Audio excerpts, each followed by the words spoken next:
Just want to do this quick video, guys, about Charlie Kirk, right-wing commentator. He was assassinated today at one of his Turning Point events in Utah. Ironically, as he was talking about trans shooters, that is when the gunshots rang out, and I believe he was shot in the neck and also shot in the heart, and he died momentarily after. And a lot of people have questions about this. A lot of people are giving prayers to his family, obviously, as we do. However, I want to talk about the real reason why Charlie Kirk was killed. It wasn't because he was out there telling lies. It was because he was out there telling the truth. Now, I didn't agree with everything Charlie had to say. I mean, especially when it came to women, because I've always said both the left and the right fail to hold women accountable for their actions, whereas they still expect men to step up. Yeah. And also didn't know Charlie was a Protestant until he debated Michael Knowles, who's a Catholic like I am. So, yeah, I wasn't aware of that. But nonetheless, when Charlie would go talk at these events, I mean, he brought the data. He brought facts with him. He brought all the statistics. That is why none of these kids were able to win a debate against him. They couldn't refute him on the facts. So instead, a lot of them would just flip out, give him the finger, and then storm off. They would just rage quit. Right? Or they would have an emotional breakdown, start calling him a bad person, you bad person, Charlie Kirk, and all that. But they couldn't win like an actual argument or an actual debate against him. And unfortunately today, with today's events, that was the case with the shooter. Okay? The reason why this person, this guy, girl, whatever, he, she, whatever their pronouns are, the reason why they did this is because they don't want to hear the truth. They want to hear lies.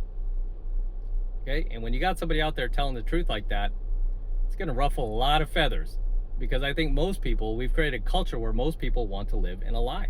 It's more safe for them. It's more comfortable. Okay? It's like a nice soft blanket. The truth is often harsher. The truth forces you to take accountability, doesn't it? It forces you to take responsibility. That's what the truth does. So, the real reason he was shot was because the person who shot him didn't like what he was saying. And because this person could not debate him on the facts, on the stats, on the data, what does he decide to do? Pulls out a gun and just shoots him dead. It's kind of like with a guy that can't debate you, and then on anything, and he's like, he knows he's caught in lies. So what does he do? Oh, you want to fight? You want to fight? Yeah, it's really pathetic. But we've raised a culture of these basically sissies. We've got these grown adults, I mean basically babies in grown adult bodies. That is what we're dealing with. Like literally children in adult bodies out there.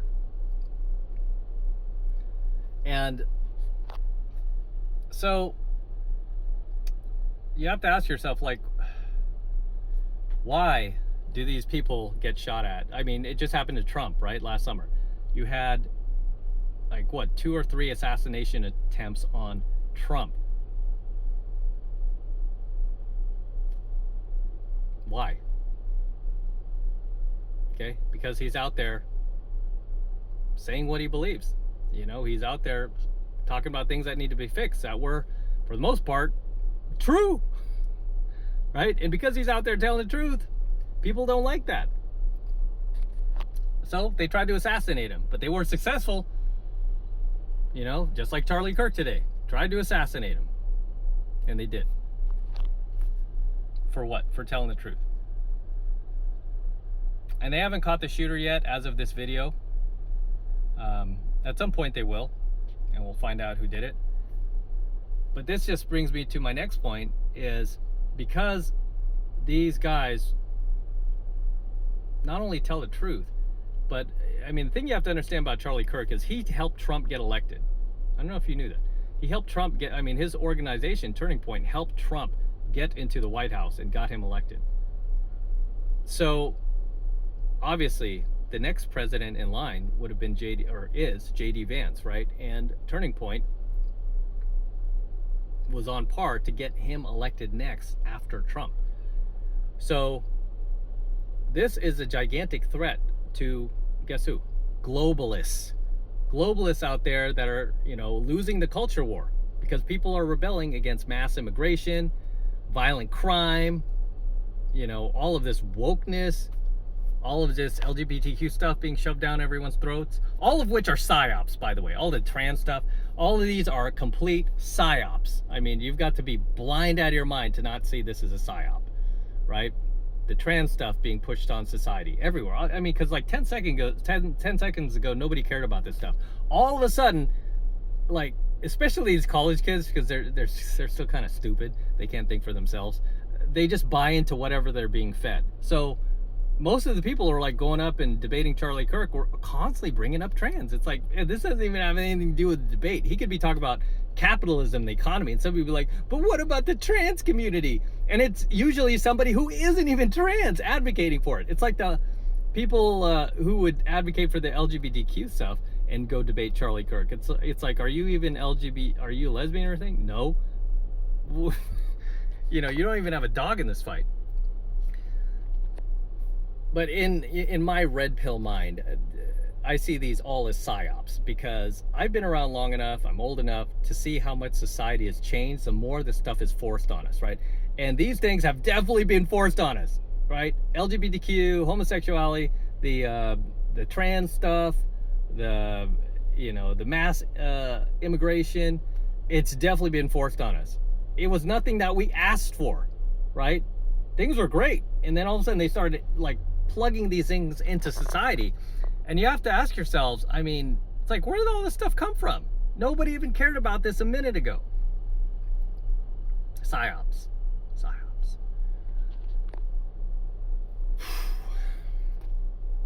Another rabbit hole we could go down to, but I just want to tie this into Charlie Kirk because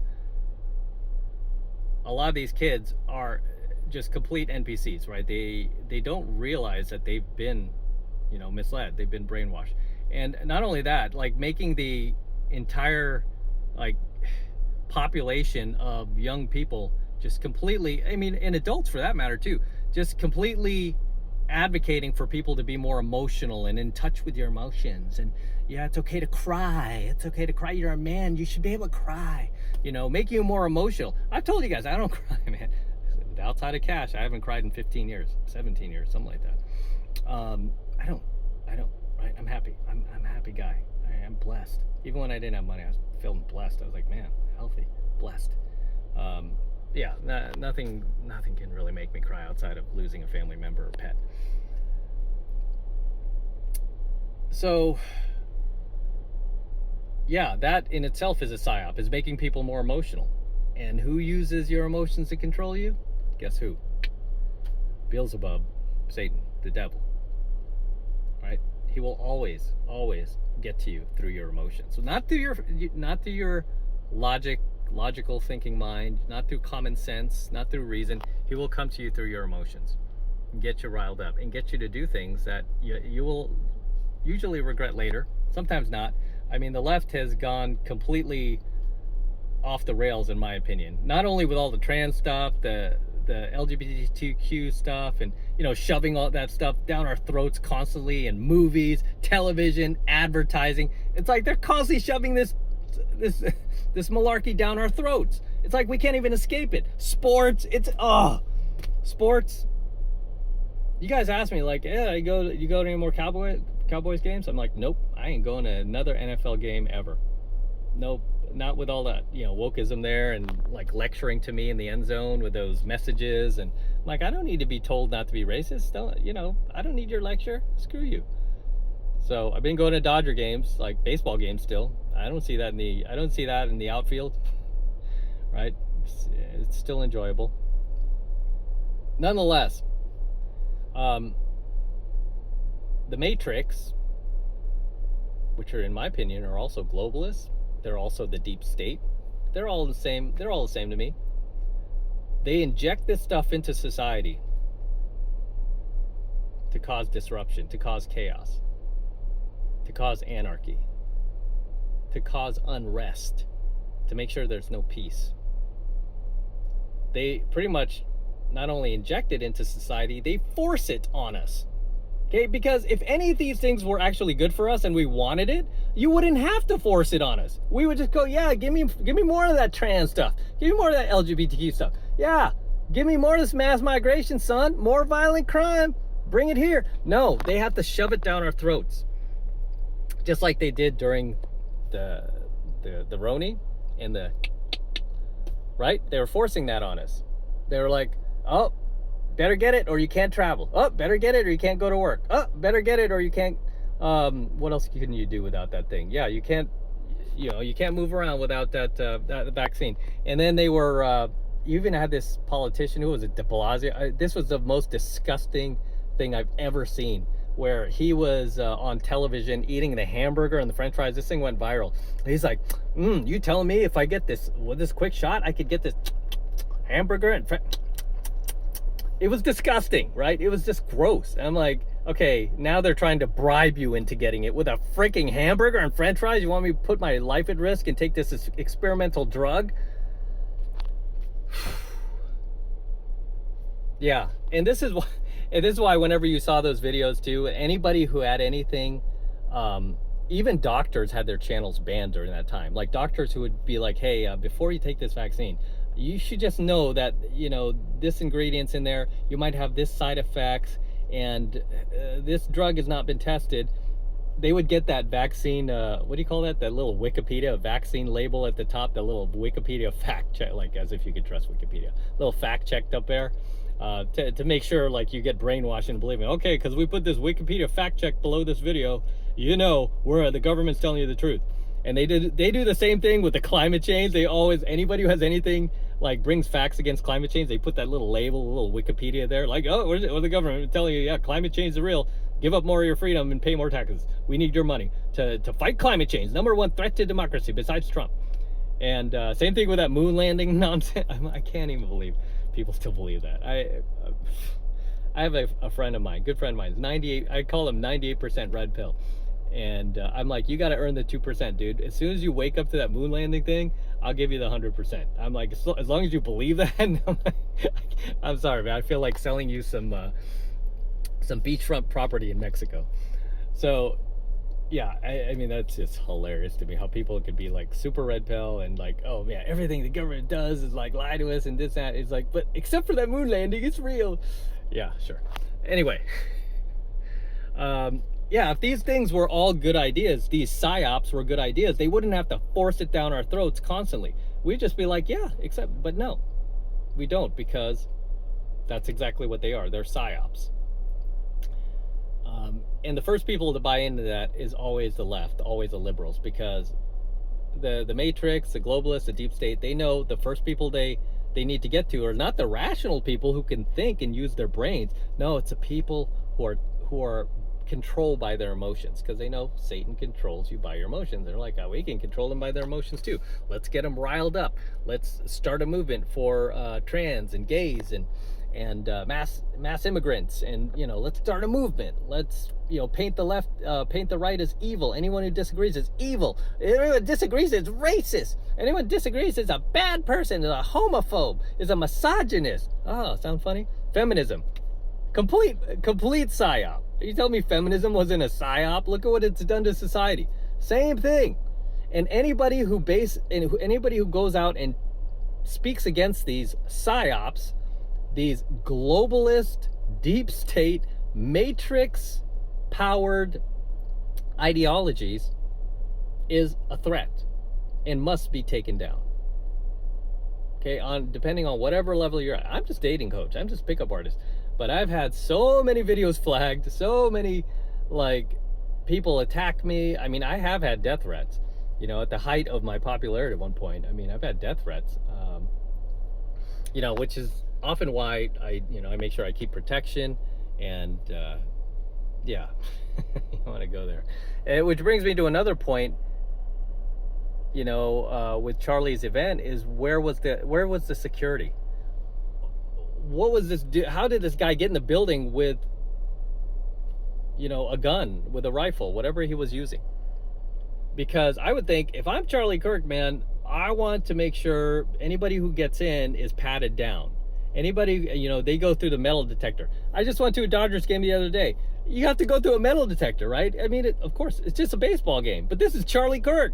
People are just going to a baseball game to have a good time. They're going to Charlie Kirk's event to get riled up. You know? So where was his security? I mean, if I were Trump, I would have given him, I don't know if he has the power to do that, I would have given him Secret Service level security, because this guy is such a powerful he's such a powerful influence for the right, for the Republicans. He just got you elected. Don't you want to protect him for JD Vance? Like, you know, he's going to help the next guy get elected. This guy should have round-the-clock security. Why was he at this event where this person was able to just walk in all willy-nilly and then start shooting? You know, I mean, I was going to have a red pill workshop. I remember this was a few years ago when I was traveling to Vegas. I was going to have something go down at one of the hotels there. I think it was like the Venetian, in one of the conference rooms, and I was going to have basically a workshop for guys who want to learn about like red pill and dating and, you know, stuff like that, and pick up. And even that, because of the topics I was covering at the time, and I still do, I was going to have armed security there, right? I was going to have protection there because, you know, you got these crazy ass harpies over 30 that might show up or protest or go nuts. Who knows? But you have to ask yourself, like, where was Charlie's security? Why weren't there metal detectors? Why weren't there armed, like, yeah, where he should have, you know, armed guards around him at all times. But nonetheless, man, I mean, it's a very sad, unfortunate situation. And at the end of the day, Charlie Kirk, not only was he basically a threat to a lot of these, like, college kids' brainwash ideologies, where they didn't want to hear the truth, they wanted to hear lies, but also he's a threat to, obviously, the globalists, the deep state, the matrix, right? Because he can easily help the next Republican president get elected and continue just deteriorating, you know, the globalist agenda, which it already is. I mean, the culture is shifting, and maybe Charlie Kirk isn't the first. Maybe he's not the last. I mean, I would be very concerned if I was in his sphere, right? If I was one of these like right-wing political, you know, that had a lot of influence, you know, somebody like a Joe Rogan or something like that. But Joe Rogan, he tries to stay independent, but yeah, somebody like a Candace Owens or something like that. Yeah, it's very concerning, because you've got, you know, you don't know if this was just like one lone assassin, or is there something more than this? Okay, is he being like MK Ultra'd by the globalists, or the, you know, the deep state, or as we call it, the matrix? Is there more to this? We don't know. There's still a lot of answers, but, you know, regardless, man, God bless Charlie Kirk for all the work he's done. You know, for trying to do the right thing, for trying to bring back good. Again, I didn't agree with him on everything, but I believe that, you know, in his heart, he's a good man and a father and, you know, a husband. And it was absolutely 1000% selfish to, you know, to assassinate him. I mean, because this guy has family. He also has a following, you know? And so it's just a very sad day, guys. Let me know your thoughts below. I'm going to wrap up here. God bless. Godspeed, Charlie Kirk. I'll see you in the next one. Let me know your thoughts below, guys, on today's events.